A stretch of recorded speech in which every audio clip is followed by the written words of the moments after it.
ទើបឡើងមកនៅទីក្រុងចំណាយឲ្យច្រើនតាមសង្គមស៊ីវិល័យត្រូវទិញម៉ូតូថ្មីខោអាវទូរស័ព្ទមានគ្រប់វ័យតាលេងចាយលុយតាមតែចិត្តចាយវាមិនចាំបាច់ត្រូវគិត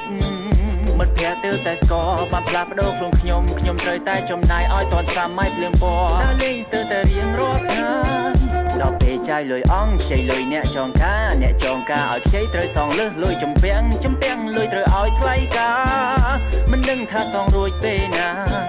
កុំចាយវាខ្ជះខ្ជាយព្រោះលុយដែលយើងចំណាយមិនមែនដាប់បង្រាយបើសិនជាចេះតែចាយរហូតអស់លុយដូចវ័យសំភាយឲ្យរត់កាន់តែធ្ងន់ទុកលំបាកកាន់តែគុណព្រោះយើងចាយមិនគិតលុយគឺមិនមែនក្តីសុំតែលុយជារបស់ត្រូវប្រយ័ត្នប្រយែងតាមខែគ្រាន់តែបិទភ្នែកសបើភ្នែកបានត្រឹមពាក់កណ្ដាលខែមានឈ្មោះជាអ្នកក្រដោយសារលុយមានឈ្មោះជាអ្នកមានក៏ព្រោះតែដោយសារលុយបើអ្នកមិនខំធ្វើការគេមិនអោយកុំចាយលុយបណ្ដែតបណ្ដោកុំផ្លាស់ប្ដូរការចំណាយព្រោះតែដោយសារចំណូលលុយដែលយើងចំណាយអស់លឿនដូចជាទឹកហូរត្រូវចេះសន្សំលុយត្រៀមទុកមុនពេលត្រូវការតម្រូវការចាំបាច់ត្រូវសរសេរជាផែនការអ្នកត្រូវគិតមុនសិននឹងពេលចាយលុយកុំចាយដល់អស់តាមធ្វើមុខទុយមួយត្រូវចេះសន្សំលុយលុយគឺមិនមែនក្តីសុំតែលុយជារបស់ត្រូវប្រយ័ត្នប្រយែងតាមខែគ្រាន់តែបិទភ្នែកសបើភ្នែកបានត្រឹមពាក់កណ្ដាលខែមានឈ្មោះជាអ្នកក្រដោយសារលុយមានឈ្មោះជាអ្នកមានក៏ព្រោះតែដោយសារលុយបើអ្នកមិនខំធ្វើការគេមិនអោយកុំចាយលុយបណ្ដែតបណ្ដោ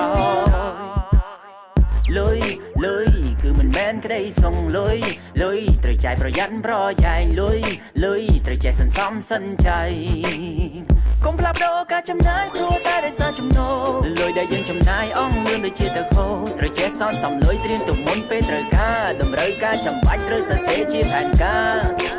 លុយគឺមិនមែនក្តីសុំតែលុយជារបស់ត្រូវប្រយ័ត្នប្រយែងតាមខែគ្រាន់តែបិទភ្នែកស